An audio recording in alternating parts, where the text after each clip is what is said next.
حضرت موسیٰ علیہ الصلوۃ والسلام نے جب حضرت ہارون کی داڑھی پکڑ کے کھینچی ہے نا، جب حضرت موسیٰ علیہ السلام کوہ طور پہ گئے تورات لینے، پیچھے بنی اسرائیل نے بچڑے کی عبادت شروع کر دی. ہارون علیہ السلام کو نگران بنا کے گئے تھے کہ ذرا ان کی حفاظت کرنا، بڑے نالائق لوگ ہیں، دائیں بائیں نہ ہو جائے.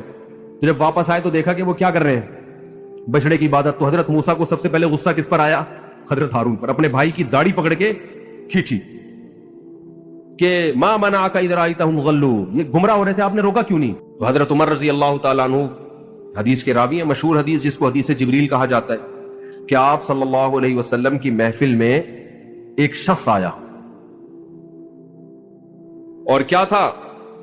شدید بیاض الثیاب، انتہائی سفید کپڑے اس شخص نے پہنے ہوئے، شدید سواد الشعر، انتہائی سیاہ بال، لا یرا علیہ اثر السفر ولا یعرفہ منا احد. کتنی عجیب بات ہے، کہہ رہے ہم میں سے کوئی اسے جانتا بھی نہیں تھا، لیکن اس پہ سفر کے کوئی آثار تھے بھی نہیں. تو بہت عجیب سی بات ہے یا نہیں ہے کہ ایک بندے کے اتنے سفید کپڑے، جبکہ وہ اس محلے کا بھی، کیونکہ پہلے تو اونٹوں پہ پیدل آتے تھے نا، تو بھائی میلے کپڑے ہوتے ہیں، ہم کہتے ہیں پتہ نہیں کہیں سے کہاں سے آیا ہوگا، مصر سے آیا ہوگا، شام سے آیا ہوگا، کہیں سے آیا ہوگا. وہ لوگ تو سب ایک دوسرے کو جانتے تھے، جیسے گاؤں میں جانتے، صدیوں سے اکٹھے رہ رہے ہیں، لیکن کپڑوں کی سفیدی سے لگ رہا ہے بھائی مقامی آدمی ابھی نہا دھو کے آیا ہے، مگر ہم میں کوئی اس کو جانتا نہیں. اور ایسا جوان کہ اس کے انتہائی سیاہ بال، اور نبی سے اتنی بے تکلفی کا اظہار جیسے کوئی پرانا دوست ہو. حتی اسند رکبتیہ الی رکبتیہ ووضع کفیہ علی فخذیہ، اپنے گھٹنے نبی کے گھٹنوں کے ساتھ ملا دیے، ایسے دو زانوں چپک کے بیٹھ گیا، اور اپنے ہاتھ اپنی یا نبی کی ران مبارک پہ رکھ دیے. تو کتنا عجیب منظر ہے. لیکن حضرت عمر فرماتے ہیں ہم میں یہ گویا حدیث کا مفہوم ہے کہ ہم میں ہمت نہیں ہوئی کہ نبی سے پوچھے کہ یہ کون ہے. بھائی دیکھ رہے ہیں بس جو بھی منظر ہے دیکھتے رہو، کیا رہا ہے بھائی. نبی جب نہ اس کو ڈانٹ رہے ہیں نہ اسے کچھ کہہ رہے ہیں، ہوگا کچھ ہمیں نہیں پتا. اور پھر آگے کیا فرماتے ہیں کہ نبی سے سوال پوچھا، یا محمد اخبرنی عن الاسلام، آپ مجھے بتاؤ اسلام کیا ہے. تو آپ صلی اللہ علیہ وسلم نے بتانا شروع کیا، الاسلام ان تشہد ان لا الہ الا اللہ وان محمد رسول اللہ. سب صحابہ بیٹھے ہوئے ہیں، سب یہ منظر دیکھ رہے ہیں، مگر کسی کی ہمت نہیں ہے کہ وہ نبی کی مجلس میں پوچھ لے. چپ کر کے دیکھتے رہو کیا ہو رہا ہے. ہم ہوتے 20 دفعہ ہم درمیان میں پہلے اس کو گریبان سے پکڑ کے باہر نکالتے ہیں، تو ہے کون، کس سے پوچھ کے آیا، اور تو پہلے بتا، تو تیرے کپڑوں پہ نہ کوئی اثر ہے، جن تو نہیں ہے کہیں. بھائی دیکھ رہے ہیں کہ جب نبی کچھ نہیں کہہ رہے تو سب سے زیادہ اعتراض کس کو ہونا چاہیے تھا؟ نبی کو. تو نبی ہم سے زیادہ جانتے ہیں، تو جب وہ خاموش ہے تو ہم بھی کیا کریں؟ چپ کر کے بیٹھے رہے، آرام سے خاموشی سے بیٹھے رہے. اور پھر کتنا عجیب منظر کہ گھٹنے نبی کے گھٹنوں مبارک کے ساتھ ملا کے پوچھ رہے ہیں کہ اخبرنی عن الاسلام، آپ بتاؤ مجھے اسلام کیا ہے. تو آپ نے فرمایا اسلام یہ کہ گواہی دو کہ اللہ کے سوا کوئی عبادت کے لائق نہیں، اور محمد صلی اللہ علیہ وسلم اللہ کے بندے اور رسول ہیں. وَتُقِيمَ الصَّلَاةَ وَتُؤْتِيَ الزَّكَاةَ وَتَصُومَ رَمَضَانَ وَتَحُجَّ الْبَيْتَ إِنِ اسْتَطَعْتَ إِلَيْهِ سَبِيلًا. رمضان زکات دو، رمضان کے روز نماز قائم کرو، زکات دو، رمضان کے روزے، اور استطاعت ہے تو حج کرو. فرماتے اس نے کہا صدقتا، اے محمد آپ نے سچ کہا. حضرت عمر کہتے ہیں ہمیں اور عجیب، فعجبنا يسألہ ويصدقہ. بھائی سوال بھی پوچھ رہا ہے اور خود ہی کہہ رہا ہے سچ کہا. تو یہ تو امتحان لینے کے لیے آیا ہے، اور امتحان کس کا ہو رہا ہے؟ معاذ اللہ پیغمبر صلی اللہ علیہ وسلم کا. بھائی جو سوال پوچھتا ہے وہ یہ تو نہیں کہتا کہ آپ نے جواب بالکل صحیح دیا ہے، اس مطلب آپ کو تو پہلے سے پتا، تو پوچھ کیوں رہے ہیں ہم سے. لیکن کسی صحابی میں یہ ہمت نہیں ہو رہی کہ نبی کے محفل میں سوال پوچھیں کہ یا رسول اللہ جب یہ پوچھا کیوں اس نے، یہ تو معاذ اللہ آپ کا امتحان لینے آیا گویا. پھر اس نے پوچھا جبریل، وہ بعد میں پتا چلا وہ فرشتے جبریل علیہ السلام تھے. پھر پوچھا کہ مل ایمان کیا ہے، مل ایمان. تو انہوں نے آپ صلی اللہ علیہ وسلم نے فرمایا ایمان یہ اللہ پر، اس کی کتابوں پر، اس کے رسولوں پر، اس کے فرشتوں پر، آخرت کے دن پر، تقدیر پر ایمان لایا جائے. صدقتا، سچ کہا. پھر انہوں نے پوچھا کہ احسان کیا ہے. پھر آپ نے فرمایا ان تعبد اللہ کانک تراہ فإن لم تکن تراہ فإنہ یراک، اللہ کی ایسے عبادت کرو جیسے تم دیکھ رہے ہو، کیونکہ وہ تو تمہیں دیکھ رہا ہے. صدقتا، اس نے کہا بالکل سچ کہا. کہا متی الساعہ، قیامت کب آئے گی. تو آپ صلی اللہ علیہ وسلم نے یہ نہیں فرمایا لا ادری، مجھے نہیں پتا، کیونکہ آپ کو معلوم تھا کہ جیسے مجھے نہیں پتا سامنے والے کو بھی نہیں پتا. سمجھ رہے ہو، یہ کسی کو بھی نہیں پتا.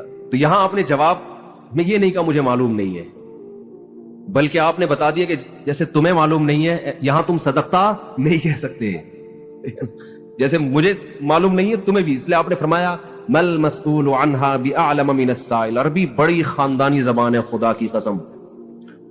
عربی جو ہے نا بڑی پیاری زبان ہے, کسی کو صحیح آتی ہو تو عربی کی بلاغت کا عربی میں ہی مزہ ہے. مل مسئول عنہا بأعلم من السائل, جس سے پوچھا جا رہا ہے وہ پوچھنے والے سے زیادہ نہیں جانتا.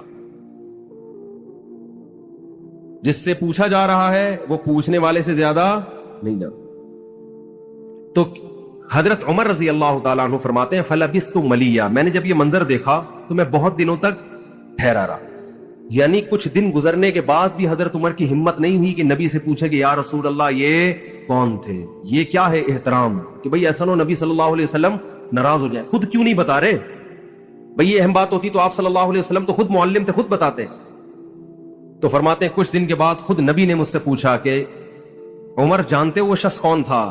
میں نے کہا اللہ اس کے رسول ہی زیادہ جانتے. فرمایا ھذا جبریل اتاکم یعلمکم دینکم, یہ جبریل تھے, انسانی شکل میں آئے تھے تمہیں تمہارا دین سکھانے کے لیے. اس سے پتہ چلتا ہے کہ تعلیم کا صرف یہ طریقہ نہیں ہے کہ استاذ بیٹھ کے بچوں کو پڑھاتا رہے سارا دن بیٹھ کے. یہ نیچرل وے آف ٹیچنگ ہے کہ ایک ماحول بنا دیا, ایک شخص آ رہا ہے, صحابہ اچھا پھر ایک تعجب کی فضا قائم کی گئی تاکہ نا ان کو یہ محفل یاد رہے. اگر ایسا ہی ہوتا وہ نارمل ڈریس, سفر والے ڈریس میں آتے تو یہ تو نارمل مجلس ہے, کوئی مسافر آیا. ایسا ایک مخمصے میں ڈالا گیا کیونکہ جب کوئی ایسی عجیب سی محفل ہوتی ہے نا تو دماغوں میں بیٹھ جاتی ہے, اس کا ایک ایک منظر یاد رہتا ہے. تو اس سے ماحول کی تبدیلی کا بھی انسان پہ اثر پڑتا ہے. تو صحابہ کیا کر رہے ہیں, نبی صلی اللہ علیہ وسلم سے سوال پوچھنے سے پہلے ایک اور واقعہ سنا کے بس یہ میں ٹاپک ختم کرتا ہوں. ایک اور واقعہ ہے, حدیث میں آتا ہے کہ آپ صلی اللہ علیہ وسلم نے ظہر یا عصر کی نماز پڑھا, صحیح حدیث ہے. اس میں آپ نے 4 کی جگہ 3 رکعتیں پڑھاتے. کتنی؟ 3. اب صحابہ سوال نہیں پوچھ رہے کہ یا رسول اللہ یہ آپ سے غلطی سے ایسا ہوا ہے, کیا ہوا ہے, خوف زدہ. حضرت ابو بکر عمر بالکل پیچھے بیٹھے ہوئے ہیں. حدیث میں آتا فہابا ان یتکلماہ, آپ گھبرائے کہ آپ اس بارے میں نبی سے سوال پوچھیں. کیوں؟ ہو سکتا ہے نبی کو اس بات پہ غضب آ جائے. تو یہی نبی صلی اللہ علیہ وسلم نے جو فرمایا نا مل مسئول عنہا بأعلم من السائل, یہ بھی کیا ہے؟ بلاغت ہے. جس سے پوچھا جا رہا ہے وہ سائل, مسئول سائل سے زیادہ نہیں جانتا. تو پھر حضرت جبریل نے, وہ جو انسان تھے وہ جبریل تھے, انسان کی شکل میں آئے تھے.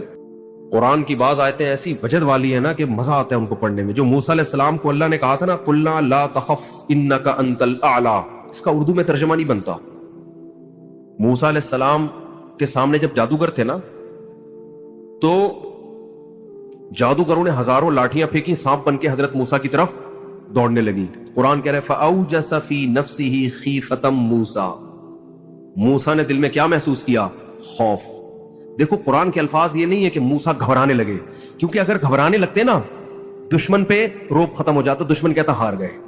قرآن دل کی کیفیت بیان کر رہے, موسیٰ نے گویا اپنے ظاہر پہ کنٹرول کیا ہوا تھا. سمجھ رہے, ظاہر پہ کیا کیا ہوا تھا حضرت موسیٰ علیہ السلام نے؟ کنٹرول کے. مجھے بالکل گھبراہٹ نہیں ہے, لیکن قرآن دل کی کیفیت بیان کر رہا ہے, دل میں کیا تھا؟ خوف. یہ بلاغت ہے. فاوجس فی نفسہ, خاف موسیٰ نہیں ہے, موسیٰ خوفزدہ ہو گئے. اس لیے ہم کہتے ہیں نا فلاں خوفزدہ ہو گیا, تو اس سے یہ متبادر ہوتا ہے کہ یعنی دیکھنے میں ایسا لگ رہا تھا کیا ہو گیا, اس خوف کے آثار دل سے کہاں آئے؟ جسم پہ. حضرت موسیٰ نے اپنے اوپر کنٹرول کیا کہ یہ اتنا بڑا مقابلہ ہو رہا ہے اسلام اور کفر کا, ایمان اور کفر کا, کہ اگر میں گھبرانے لگا نا ان کے سامنے تو یہ ان سے ان کا مورال کیا ہو جائے گا؟ بلند. تو قرآن کہہ رہا ہے اوپر سے تو بڑے کانفیڈنس کے ساتھ, لیکن دل کی کیفیت کون جانتا ہے؟ اللہ. فاوجس فی نفسہ, قرآن کہہ رہا ہے دل کے اندر موسیٰ کو خوف محسوس ہوا. قلنا, ہم نے کہا, ہم نے کیا کہا؟ دل کے اندر وحی کی اللہ نے بھی. دل گھبرا رہا ہے تو دل میں وحی کی, لا تخف, اے موسیٰ خوف مت کر, انک انت الاعلی, آج کے دن تو ہی غالب ہوگا. یہ نہیں کہا انک الاعلی, نا نا نا نا نا, انک الاعلی نہیں کہ تو غالب ہوگا. انکا, دیکھو انکا معنی بھی وہی ہے جو انکا انتا ہے. کا مطلب کہ تو, انتا کا معنی بھی تو. تو جب ایک دفعہ کا کہہ دیا تو دوبارہ انتا کہنے کی کیا ضرورت ہے بھائی؟ ابے چھوڑو یار, رہنے تو, تم لوگ کو بہت مشکل ہے بات سمجھنا. جو مجھے مزہ آ رہا ہے نا اس آیت میں وہ آپ سوچ بھی نہیں سکتے. قرآن یہ نہیں کہہ رہا انک الاعلی کہ تو کیا ہو جائے گا, تو ہی برتر ہوگا, تو ہی غالب ہوگا. انکا انتا, یہ تاکید کے لیے, اے موسیٰ تو, صرف تو, ٹھیک ہے نا, اکیلا. الاعلی، اور اعلی بھی نہیں ہے. اصولی طور پر خبر پر الف لام داخل نہیں ہوتا. گرامر کے لحاظ سے اصولی طور پر انکا انتا اعلی ہونا چاہیے، یا انکا، سوری انتا نہیں، انکا اعلی. مبتدا معرفہ ہوتا ہے، خبر کیا ہوتی ہے؟ نکرہ. سمجھتے نہیں ہو بات؟ جب پڑھو گے نہیں رات کو تو سمجھو گے نہیں بات کو. انکا اعلی ہونا چاہیے. اے موسیٰ تو غالب آ جائے گا، یہ مطلب ہوگا سیدھا سیدھا ترجمہ اس. اللہ نے اعلی پہ الف لام لگا دیا تو قرآن کہہ رہا ہے انکا انتل الاعلی. الاعلی کا مطلب کہ جب مقابلہ ہو رہا ہے نا تو جو شخص برتر آنے والا ہے لوگوں کے ذہن میں گویا کہ اس کا ایک تصور ہے کہ ایک نہ ایک جیتے گا، تو وہ جو جیتنے والا مخصوص شخص ہے آپ کے علاوہ کوئی بھی نہیں ہے وہ،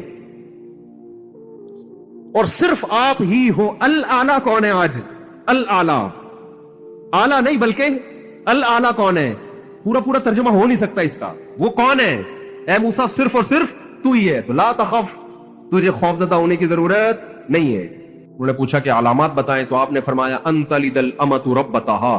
اس حدیث پہ جو ادب والی بات ہے وہ میں بھی پیچھے پکڑ کے رکھنا بھول نہ جاؤں، لیکن اس حدیث میں بات آ گئی ہے تو ایک دلچسپ بات کیا ہے، آپ نے قیامت کی پہلی علامت بتائی کہ باندی اپنے آقا کو جنے گی. یعنی لونڈی اور غلام سے جو بچہ پیدا ہوگا وہ ماں کا بیٹا کم اور ماں کا باپ بولو زیادہ، ماں کا مولا اور ماں کا آقا زیادہ ہوگا. غلام کی مثال نہیں دی کیونکہ غلام مرد ہوتا ہے نا، اس پہ تصرف تھوڑا سا پھر بھی کم ہوتا ہے، یعنی وہ آپ کی ملکیت میں ہوتا ہے لیکن اس پہ کنٹرول کم ہوتا ہے کیونکہ آدمی ہے. جب عورت آپ کی ملکیت میں ہوتی ہے لونڈی، اس پہ وہ تو کمزور ہے نا، اس پہ کیا ہوتا ہے آپ کا تصرف زیادہ. تو جو مکمل غلام اور باندی تھی وہ جب جنے گی جس نسل کو، تو ہونا تو یہ چاہیے تھا کہ جس نے جنا ہے اس کا مقام اونچا، لیکن جس کو جنے گی نا وہی اس پہ کیا کرے گا. یعنی ماں کا تو ایسا حق ہے نا، ماں کو تو ساری دنیا جانتی ہے نا کہ ماں نے کیسے گود میں پالا، کیسے جنا، اور لوگ ماں کے تانے دیتے ہیں نا. تو حضرت ہارون نے کیا کہا؟ باپ کا واسطہ نہیں دیا بلکہ ماں کا. لا یبن اماں، اے میری اماں کے بیٹے، اے میری ماں کے بیٹے، کیونکہ یہ رشتہ فوراً سمجھ میں آتا ہے. ماں کا واسطہ کیونکہ محبت کی علامت ہے نا. ابا جو ہے نا وہ تربیت کے لیے اللہ نے بنایا ہے، وہ محبت زیادہ ابا سے امیدیں نہیں لگایا کرتے. ابا کی ایک الگ ویلیو ہے، محبت بہت زیادہ کرتے ہیں ابا، لیکن وہ جتلاتے نہیں ہیں. وہ کہہ رہے ہیں تمیز سے زیادہ لاڈ پیار دکھاؤ گے نا ابا، یہ ہو گیا بس تمیز سے بیٹھ وہاں جا کے آرام سے، ٹھیک ہے نا. جو بات ہے ادب تمیز، ماؤں کو زیادہ ادب تمیز نہیں، ماؤں کو لاڈ چاہیے ہوتے ہیں. تو اس لیے ابا محبت تو بہت کرتے ہیں لیکن وہ آسانی سے سمجھ میں نہیں آتی کیونکہ تعظیم اس پہ غالب ہوتی ہے. اماں کی محبت 2 منٹ میں سمجھ میں آ جاتی ہے. تو جب بھی واسطہ دیا جاتا ہے کس کا؟ اماں کا. تو حضرت ہارون بھی واسطہ کس کا دے رہے ہیں کہ بھائی ایک ہی ماں کے ہم دونوں اولاد ہیں، آپ اتنی سختی تو نہ کریں نا، ماں کا واسطہ دے رہا ہوں آپ کو، یبنا اماں، اے میری اماں کے بیٹے. تو ماں جو اتنا قریبی رشتہ ہے، جس کی محبت سب کو سمجھ میں آتی ہے، اس کو غلام بنا لینا تو یہ کھوپڑی میں آنے والی بات نہیں ہے. لیکن حدیث میں کیا آتا ہے؟ قرب قیامت میں بیٹا کیا ہوگا؟ ماں پہ حکومت کرے گا. بیٹا ماں پہ حکومت کرے گا. تو ہونا تو یہ چاہیے تھا کہ جو جنے، وہ جس کو آپ جن رہے ہیں وہ کوئی ایک قسم کی لونڈی غلام ہو، ماتحت ہو، لیکن الٹا حساب ہو رہا ہوگا. تو یہ بھی پتہ چل رہا ہے کہ ادب مارکیٹ سے کیا ہونا شروع ہو جائے گا؟ شارٹ. مطلب حدیث کا یہی ہے کہ چھوٹے جو ہے نا وہ بڑوں کی جگہ ہو جائیں گے اور بڑے، اور یہ خدا کی قسم آج اپنی آنکھوں سے میں دیکھ رہا ہوں، زیادہ تر لبرل لوگوں کے گھروں میں دیکھ رہا ہوں، دیندار گھروں میں کم. باپ اور ماں اپنے بچوں کو اسکولوں میں 15-20 ہزار روپے فیسیں دے کر بدتمیز بنا رہے ہیں باقاعدہ پیسوں کے ذریعے. یعنی اسکولوں میں پڑھا رہے ہیں، ماڈرن اسکول ہیں اور بہت ہی ماڈرن قسم کے اسکول جن میں مذہب نہیں ہے، بچہ انگلش بہت اچھی بول لیتا ہے، اور ٹھیک ٹھاک فیسیں دے کے کیا کر رہے ہیں؟ اپنی نافرمانی پیسے دے کے سکھا رہے ہیں. آج بھی میرے پاس ایک کیس آیا، کسی کو نہیں پتا چلے گا کس کی بات ہو رہی ہے. ایک صاحب نے کہا میں نے اپنی بچی کو ایڈمیشن کروایا، میں 20 ہزار روپے فیسیں دے رہا ہوں اور وہ چرس پی رہی ہے، وہ پتہ نہیں کتنے لڑکوں سے دوستیاں لگا رہی ہے. تعلیم کو فوکس کرنے کے چکر میں تہذیب کا بیڑا غرق کر، یعنی گویا کہ پیسے دے کے باقاعدہ کیا کیا جا رہا ہے؟ اپنے بچوں کو خراب کیا جا رہا ہے. تو جنا بھی خود، احسان بھی خود کیا، اور نکلا کیا رزلٹ؟ وہی آپ پہ کیا کر رہا ہے؟ حکومت، وہ آپ کی ایک بات ماننے کے لیے تیار نہیں ہے. تو یہ وہ دور ہے جس سے ہم گزر رہے ہیں. تو اس میں بھی ادب کی تلقین کی گئی ہے. جب کچھ اس طرح کے لوگ آتے ہیں نا میرے پاس کہ باپ بیٹا بیٹھا ہوا ہوتا ہے اور باپ اپنے بیٹے کی شکایتیں کر رہا ہوتا ہے بڑے دھیمے لہجے میں کہ بچے کو غصہ نہ آ جائے, اور بیٹا جواب دے رہا ہوتا ہے بڑی اونچی آواز میں. یہ میں نے بہت دیکھ لیا ہے, بہت دیکھ لیا اپنی زندگی میں. اس سے مجھے فوراً وہ حدیث یاد آتی ہے کہ اس کو باپ ہونا چاہیے اور اس کو بیٹا. باپ کو یہ ڈر لگتا ہے کہ یار اب میری اولاد ہے, یار میں کوئی اونچی آواز سے وہ سخت ایک دم میٹر نہ گھوم جائے اس. دیکھو یہ اولاد کے نالائق ہونے کی علامت ہے کہ آپ نے اپنے باپ کو یہ اتھارٹی نہیں دی ہے کہ وہ آپ کو ڈانٹ سکے. اگر آپ کا باپ آپ کو ڈانٹتے ہوئے گھبراتا ہے نا, خدا کی قسم یہ باپ کے خراب ہونے کی دلیل نہیں ہے, یہ اولاد کے خراب ہونے کی دلیل ہے. یہ اولاد کے خراب, وہ ڈر لگتا ہے اس کو کہ یار کچھ بول دوں تو ایسا نہ ناراض ہو جائے. میں نہیں کہہ رہا اولاد پہ بیجا سختیاں کرے یا خام خامے ڈانٹ ڈپٹ کرتے رہے, اس سے تو ڈپریشن کے مریض بنتے ہیں. ماں باپ ظلم بھی کرتے ہیں. اس پہ میں انشاءاللہ بیان کروں گا کہ میرا ارادہ, میں نے جو سینٹ میں بل پیش ہوا نا کہ ماں باپ کو اولاد پہ ہاتھ اٹھانے کی اجازت نہیں, شوہر کو بیوی کو ڈانٹنے کی اجازت نہیں, تو یہ بالکل خلاف ہے, لیکن اس کا ناجائز فائدہ بھی اٹھایا جاتا ہے. تو ماں باپ کو بلا وجہ اولاد پہ ہاتھ اٹھانا شرعن جائز. آج ایک صاحب بحث کرنے لگے کہ مجھے اجازت دی ہے شریعت نے کہ میں اپنے بچے کو تھپڑ مار سکتا ہوں. میں نے کہا آپ کو اجازت شریعت نے نہیں دی ہے کہ بلا وجہ آپ اپنے بچے پہ ہاتھ اٹھائیں, اور خاص طور پہ نابالغ پہ. نابالغ کے حقوق اسلام میں بہت زیادہ ہیں. ماں کو اجازت نہیں اپنا غصہ آپ کسی اور پہ رہے, نکال کس پہ رہی ہے. میں نے ماؤں کو دیکھا ہے طبیعت خراب ہے, جھنجلا رہی ہے, بچے کو پڑھ کے طبیعت سے کوٹ دیا اس کو بیچارہ.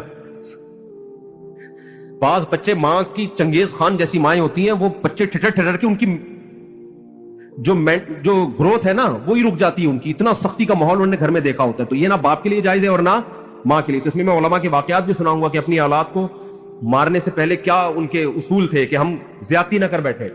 تو یہ بھی ہے. اچھا خیر, تو جلدی سے بات کو یہ سمیٹ کے ختم کرتا ہوں. کیا ہو گیا تو رسول اللہ صلی اللہ علیہ وسلم کی محفل میں حضرت جبریل آئے تو حضرت عمر فرماتے ہیں کہ بھائی جب میں نے 3 پڑھائی ہیں تو میرے 4 پڑھنے سے جب چاہا کہ ہاں تمہاری یہ نیکی لکھی جا رہی ہے تو حلال کی طرف آؤ اور کسی کی مت سنو.